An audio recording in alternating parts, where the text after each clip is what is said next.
On June 7, 1967, Israeli Brigade Commander Moti Gore made an announcement the Jews had waited to hear for some 2,000 years.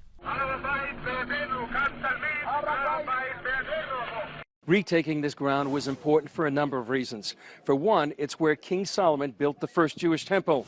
After the Babylonians destroyed it, Zerubbabel laid the foundation stone for a second temple that was later expanded by King Herod. It fell at the hands of the Romans in 70 AD.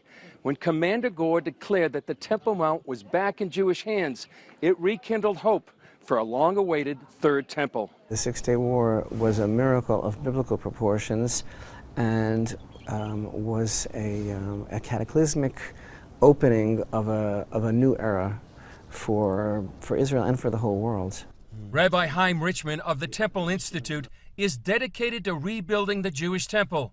He sees the time since the Six-Day War as a prophetic shift. It would be hard, I think, not to see what's happened in the past 50 years as a tremendous jumpstart, a tremendous fast forward. It's more than prophetic. It's like a kiss from heaven, you know, it's like a divine kiss. It's an intimate brush with the reality of God's compassion and love, and He keeps His promises. The Institute shares a key connection to the battle for Jerusalem. Its founder, Rabbi Yisrael Ariel, served with the 55th Paratrooper Brigade that captured the Temple Mount. After the victory, a Jordanian guide gave them a remarkable tour. His job was to carry the company machine gun.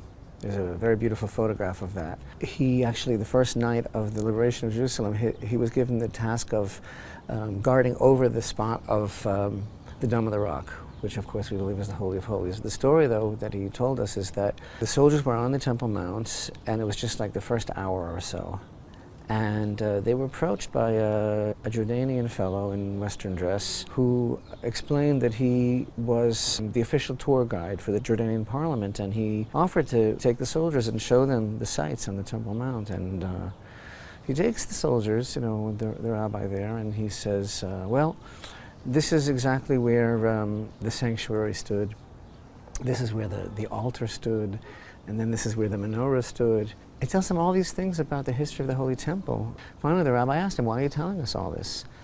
And he said, well, we have a tradition from our fathers, they from their fathers, that one day the Jews would wage a war and conquer this mountain and rebuild the Holy Temple. And I assume that you're starting tomorrow. I want this to be my part in helping you. What was their reaction to that story? Well, gosh, I guess they were pretty surprised, but the bottom line is, in hindsight, it doesn't look like we were ready. 50 years later, that's changed, with the Temple Institute preparing blueprints and gathering official temple elements, such as the priestly garments. Richman is also dispelling myths about the temple on today's digital loudspeaker, YouTube. Let's start at the beginning. What was the Holy Temple really all about? All of this means talk of rebuilding the temple is no longer considered a fringe idea. Today, there is a lobby in the Knesset of how many members of Knesset that are constantly speaking about Jewish rights to pray on the Temple Mount. There are members of Knesset that actually talk about the rebuilding of the Holy Temple. Do you understand that 20 years ago, these people wouldn't have been given a moment on prime time television in Israel to say these things? They would have been laughed out.